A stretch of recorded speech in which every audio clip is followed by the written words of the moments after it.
Heightened tension after Israel shoots down a rocket fired from Sinai. The group responsible for the attack says the rocket was launched in retaliation for one that killed a number of its members. Just what are the root causes of violence in Sinai, and how much of a security threat does it pose to Egypt and Israel? This is Inside Story.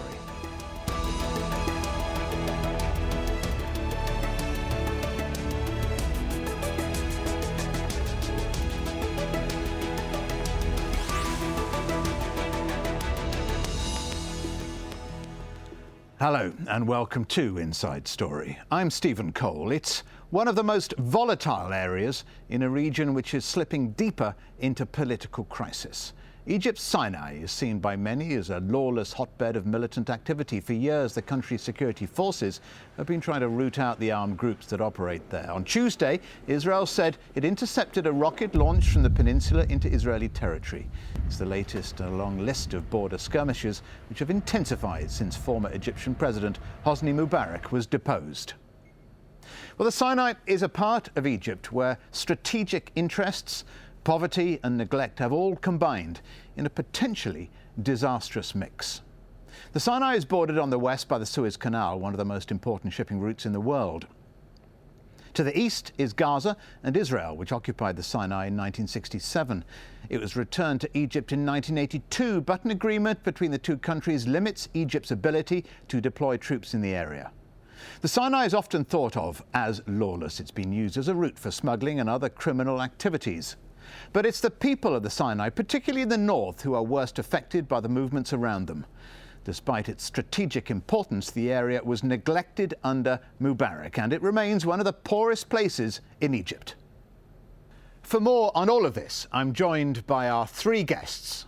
From Cairo, Sadek, a political sociologist at the American University in Cairo and a specialist on Sinai. From Jerusalem, Menachem Hofnung, a professor of political science at the Hebrew University. Menachem has also written a book called Democracy, Law and National Security in Israel. And from Beirut, Riad Kahwaji, director of the Institute for Near East and Gulf Military Analysis. But let's open with Sadek in Cairo. Sinai is always described, or headlined anyway, as the lawless Sinai Peninsula. Is that, in your view, a fair description? In many developing countries, you have border areas are always very far away from the control and authority of central governments for various reasons. This can be happening in Lebanon, in southern Lebanon. In Egypt, it's not only Sinai. You can talk about border areas with Sudan. You can talk about the Western Desert. The central government has problems always in stretching its authority on those areas. In many developing countries, national budget is always spent on the capital, major cities. Sinai in particular is a huge space. It is 3 times the area of Israel. Imagine this part of Egypt is 3 times the state of Israel.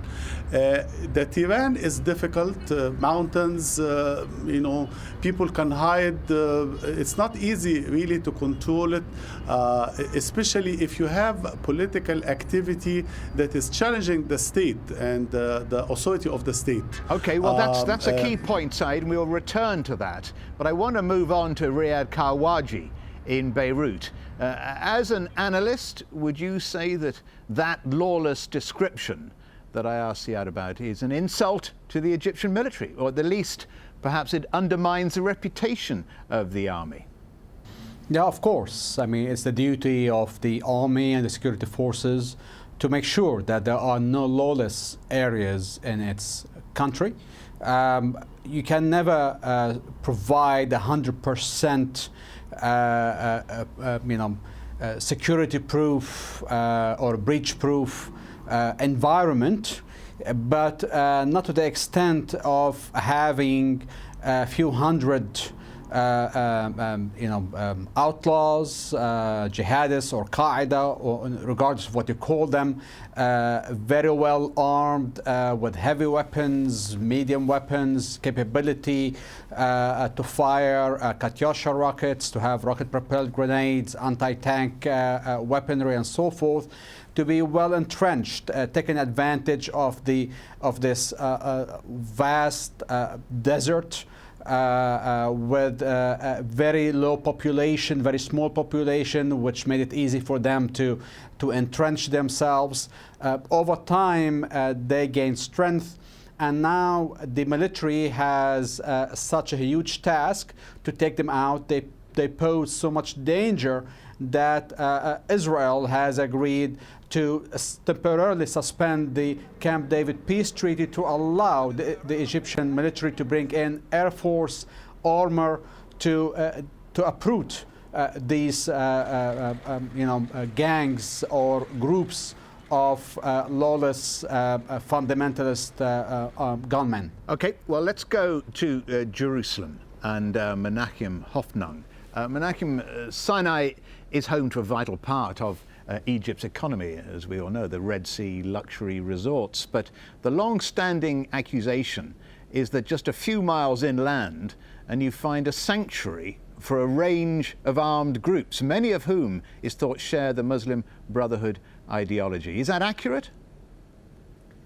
As I understand, it is accurate, and it poses a severe problem to Israel, but I think that the main challenge is for Egypt, because Egypt is threatened by the presence of militant groups in its territory, and those groups, while threatening Israel, they can create havoc in Egypt itself.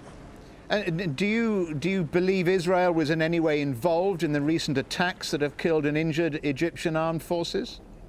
No, Israel is not going to attack the Egyptian military. With all the troubles that Israel is having right now, to get involved in attacking the Egyptian military, I would say you need very much of imagination to think so. Yeah, it would seem that way, certainly. But before I move on, how much trouble on the Sinai Peninsula do you think, if there is trouble there, does that threaten Israeli security? It threatens the Israeli security, at least the ongoing security. It does not, so far it is not a real security threat in the meaning that military force can move into Israel, but to cause daily problems, yes. And especially it can cause deterioration with relations with Egypt, like something that happened over the last week when there are indications that attack is coming up, and the question is how to eliminate the attack. If Israel does not retaliate in time and the Egyptian military does not retaliate either, that can cause significant problems to both countries. Okay, Said, you're a sociologist. How much do you think does the long-term neglect by governments, and you began by explaining that governments do neglect areas the further away they are from the capital, how much does a long-term neglect in central and northern Sinai explain some of the trouble that is happening there at the moment? Is that all down to neglect from President Mubarak? Yes, you can go from Mubarak's time. President Mubarak had big plans to develop Sinai, but in 1997 he diverted a lot of the budget for a national project called Tushka. They wanted to have to create a big artificial lake in Upper Egypt, and that, of course, cut the development fund for North Sinai. So North Sinai, it has a population of over 300,000. Southern Sinai has a population of about 60,000, and it is different from the north. Southern Sinai is very rich with oil and tourism. They are happy. North Sinai is the poorest governorate in Egypt, and that is why you have a flourishing culture that supports some of the jihadists and the smuggling and links with Gaza, Hamas, and also the nature of the mountains and the terrain there attracts jihadists from all over the world. I'm not surprised to find Yemenis and not only Egyptians, but also from other places coming to join jihadist global warfare. And of course, the only solution for this problem is, of course, security is important. And the Egyptian-Israeli peace treaty was restricting the presence of Egyptian military heavy equipment to be there and monitoring intelligence in that part to monitor those people. But you also need socio-economic development. You need more universities, schools, cinema, cultural centers.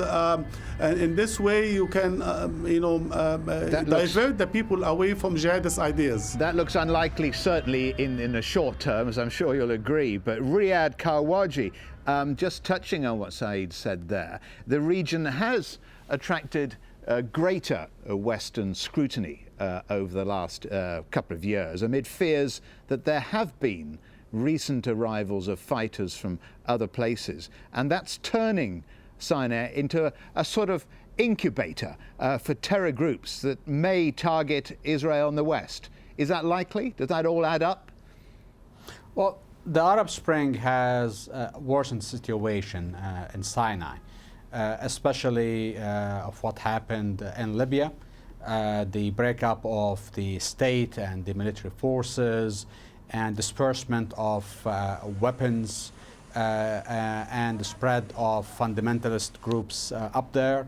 And then also we have the Brotherhood government that had shared some ideologies with the Islamic groups and was sympathetic to these groups, that allowed them, more of free hand, free movement. And you have the complicated situation in Gaza with all these underground tunnels allowing movement back and forth. All these factors, provided the manpower, the infrastructure, the weaponry, and so forth to bring about to today's situation. We have to remember one thing: these groups have killed more of Egyptian people and military and soldiers than they've killed Israelis. So the real threat has been really to Egypt itself, to Egypt's military. But that's so far, isn't it? Because exactly. Menachem Hofnung, okay, so what I'm suggesting is perhaps the threat is changing. As we just heard from Riad, the threat so far, the actual danger has been to Egyptian forces or the military and the police. But we are hearing reports that Sinai is being flooded with all kinds of sophisticated weaponry, most of it smuggled from Libya. Because of a knock-on effect from Mali as well, as we all know. A truckload of Grad missiles was seized in Suez just a few weeks ago, bound allegedly for Sinai. So Israel, Jerusalem, be watching developments there very carefully?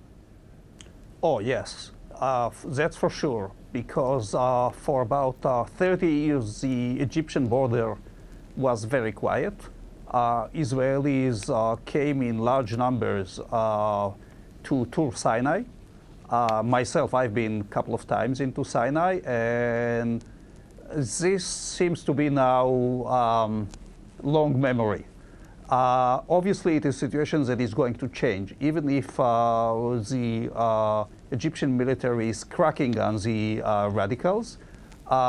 It probably going to take a couple of years before Sinai returns to normalcy. While there is a chaos there, there will be attacks against Israel, and it is always a question of how to retaliate.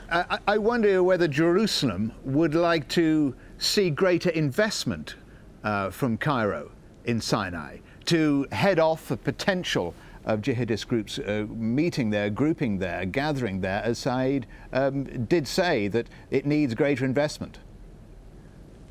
If I can have a wish list, yes, I would say yes. I take it wholeheartedly and join Said in what he said, but I don't think that Israel can do much about it. Israeli investments are not welcome in Muslim countries. Well, are jihadist groups, do you think, trying to exploit the political crisis in Cairo by launching attacks against Egyptian and perhaps Israeli targets?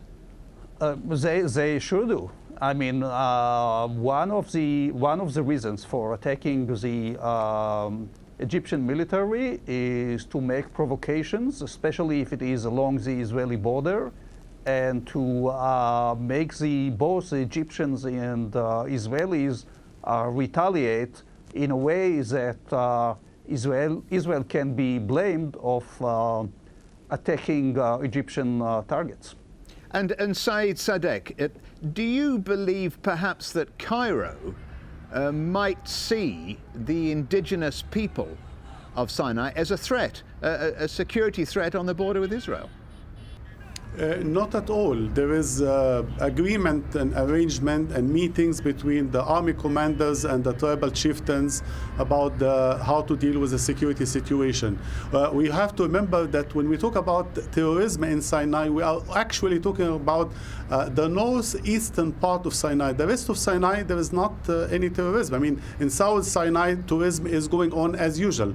There is, the Egyptian army learned from the mistakes of the Egyptian Ministry of Interior when they attacked, when some terror attacks, the response from the Ministry of Interior was to crack on some of the Bedouins, and that, of course, created a very negative environment and reaction. The Egyptian army is more careful that they would win the army chieftains and on their side, and they coordinate with them, they exchange intelligence.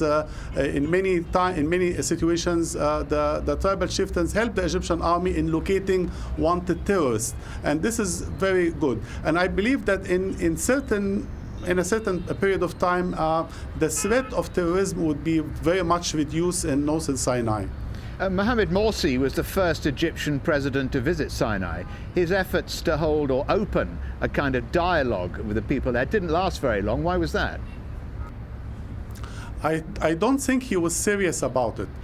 He restrained the army from a campaign against terrorism in 2012.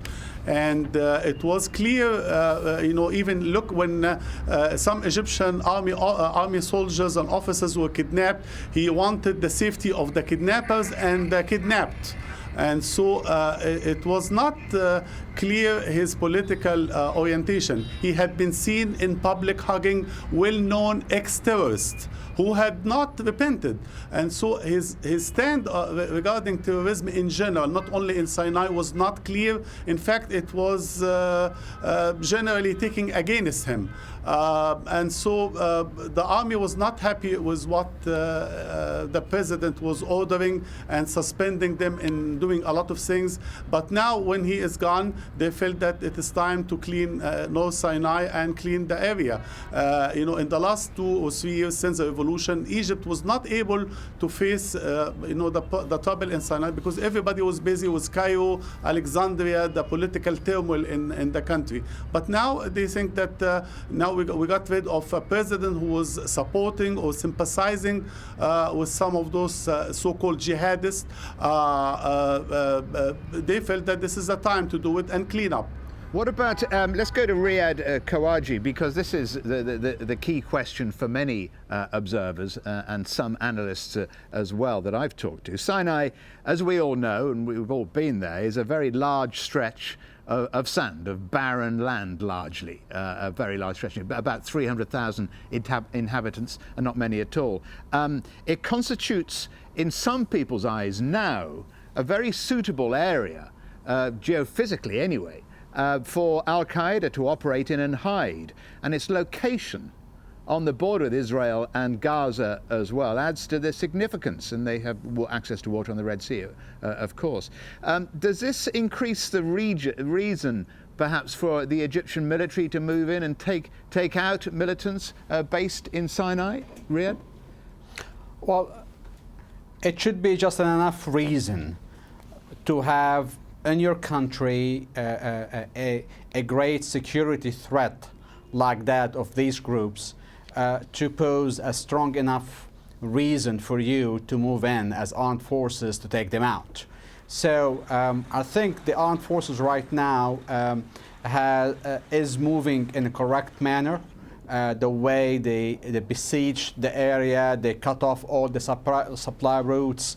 They have they have increased the numbers of troops, air assets, sea assets, and so forth to deal with them.